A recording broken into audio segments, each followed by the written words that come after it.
95.7 Jams, the hymns number one for hip hop and R&B. It's K Simone, and I have my girl Coco Jones on the line. You know her as Hilary and Bel-Air, and she has one of the hottest songs out right now. I See You. How are you, boo? Hey, Kay. I'm doing good. Thanks for having me. Of course, of course. Now, first of all, let me start here because I know you're in Tennessee. You're gearing up for this performance, and this is like a time when your family gets to see you perform. Is this the first time, or Well, no, they've seen me okay? perform literally my entire life. They probably know how I perform better than I do at this point. But it's been a really long time since they've gotten to see me perform. My mom actually got to come to New York to watch me perform on Jimmy Fallon. So she's kind of gotten to see a little more. Like she got to see some razzle dazzle. But they haven't seen a full set since I was like 17. Yeah, Hmm. absolutely, absolutely. So here's the thing, because I'm gonna be honest with you, right? I was in the studio when I Hmm. first got here to Birmingham, and then it was just one day I'm introducing, like I'm going out of a song and I'm about to introduce this next song, and the Hmm. next song literally was "I See You," Coco Jones, and I was in the middle. I'm like, yeah, so we're gonna go ahead and hop into this new song, Coco Jones. I see you. That is hilarious. And I was so excited, so proud, Oh, so happy in that moment. You know what I'm saying? Because you know, I was at the listening party that you did in yeah, Atlanta with yeah. What I Didn't Tell You. You know what Hmm. I mean? And Hmm. we heard a whole project full of phenomenal music, right? And Caliber was the first single, and then to be in this environment and see I see like and hear I See You and introduce the song, so it was so sporadic, it was so like, oh my God, Coco, like, you know what I mean? Hmm. I was happy for you in that Yeah, moment, you know what I mean? And I thank you. celebrated that moment outside of you. So going Oh, from the time of having, like, going from that listening party to now having your song everywhere, like, talk to me about how you're feeling about that, Coco. that really low key just gave me chills because I really can't believe it sometimes. I mean, I remember playing those songs for you guys, hoping that you guys would like them. I remember I was like, the good and the bad, just tell me. I didn't know what people's reaction was going to be.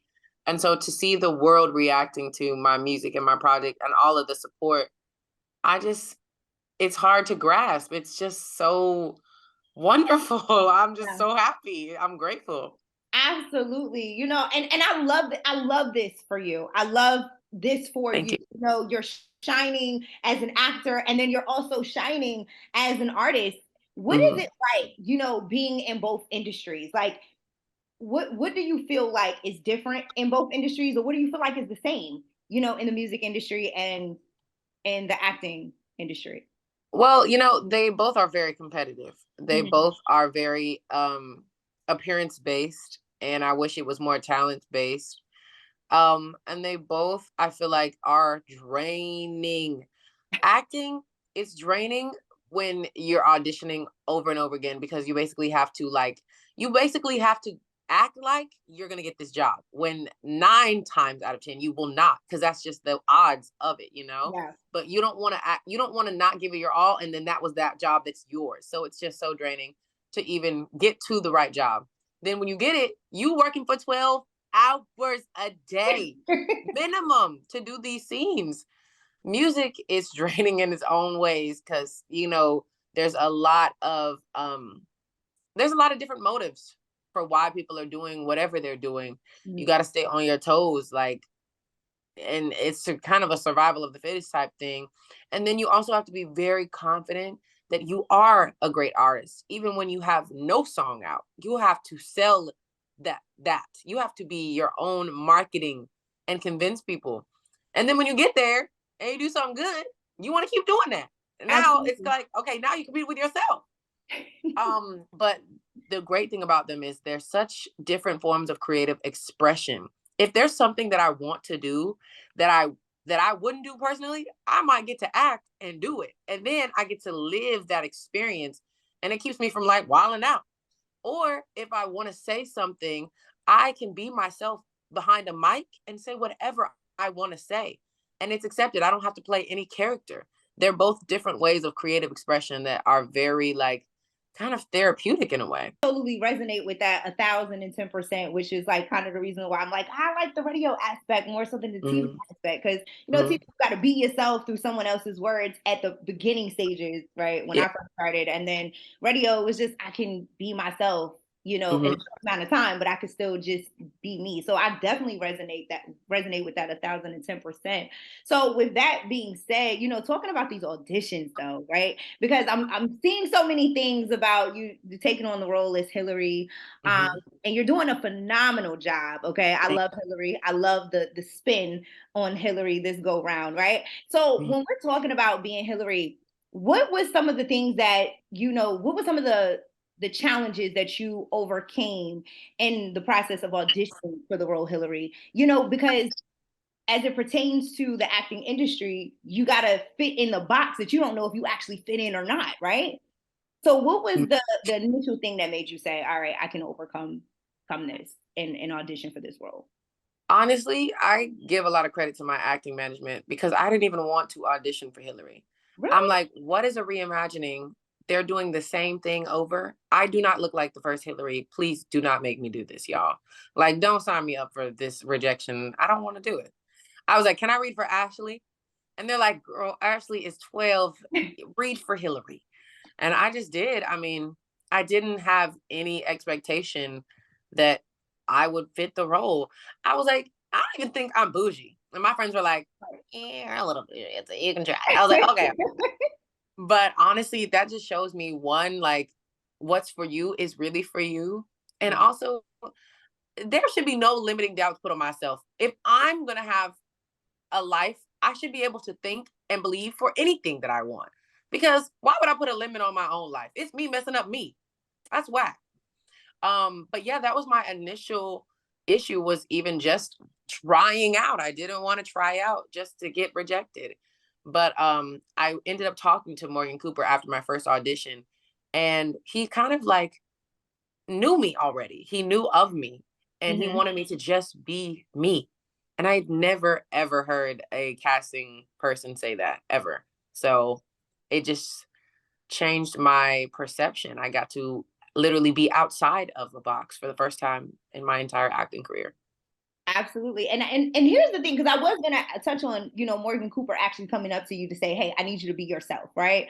How did you go into that audition, number one, to audition for Hilary? How did you go in there? And why did you feel like you didn't have to be yourself? Was you still comparing the old Hilary to this Hilary, or what was that initially? I think a lot of it was lack of understanding of what a reimagining even is and of what Morgan Cooper had in mind for the portrayal of Hilary. I thought reimagining means like the same thing, but a drama. So I was giving it pretty much the same energy as OG Hilary. Mm. And really, I think Morgan was looking because he knew the trajectory of the storyline. I didn't know. I only knew the audition script. He knew what he wanted for the long term of Hilary, and it had to be a little more grounded in like the modern version of her. And so I think for me, I just had a different outlook on what was expected of me. So I was more informed on how to do it better. One thing I really like that you said was that you don't place limitations on yourself, which no one should, right?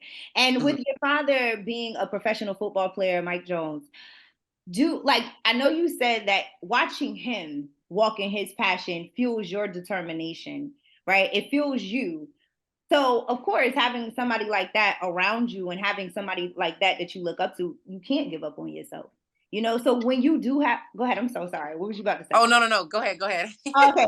So when you do have those moments, like you feel a little discouraged or you're like, "Oh, I don't really know what's expected of me." What fuels that determination in those moments?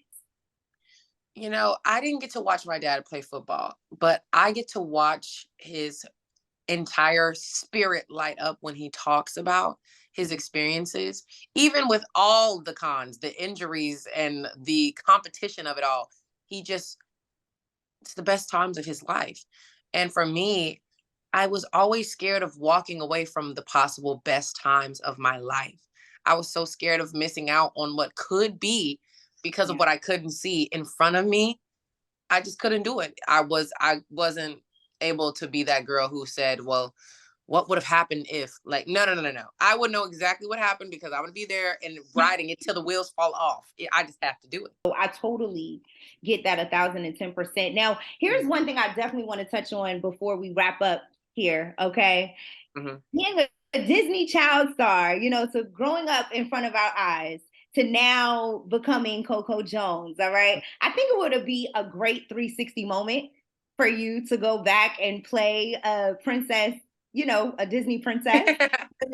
And the audition, or when you was in the kitchen singing, almost there.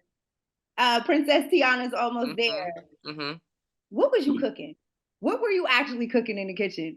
LOL. So really, I didn't want to be acting like I was really like performing this song. I really just wanted to have fun with the trend and like just put my little 2 cents into the trend.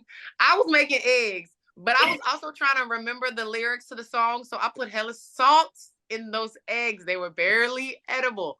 But at least if I couldn't really eat the eggs, at least I ate my little version of the Tiana one too.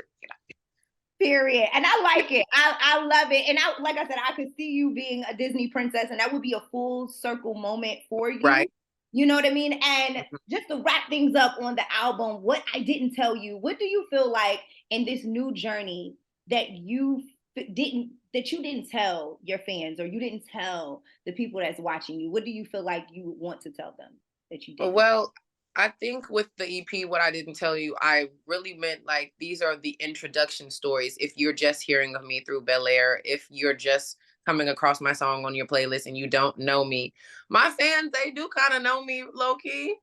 But I think with my next project, my debut album, I would want to just be a lot more fearless. I think even though music is so comfortable to me, I was still like, I hope they like this. Oh my gosh. I hope this does well. Like, but now seeing the world's support of me, I just want to be more fearless and see where that takes me creatively. Absolutely. Well, listen, I definitely appreciate you for stopping by. I love what you're doing. Like I said, watching you in that moment, debut those songs during the listening party, to now seeing you just shine as Hilary, shine as Coco Jones. Like I love this for you, and I'm rooting for you. Thank you so much, Kay. Girl, I am so excited that you get to see it. You really saw it from day one. Yes, you know what It I'm was saying? Day giving one. the Then we songs had are the fresh brunch. off the press. Then Okay. we had the brunch. You know what I mean? Okay. Okay. Oh, you've been around. You've been around. Absolutely. So I think that was the last brunch I had before I left Atlanta officially. That was the last one. So that was fun. That was definitely fun. It was. Thank you so much for talking to me today. You asked some really great questions. Of course. What's up, y'all? It's Coco Jones, and I'm on the phone with Kay Simone.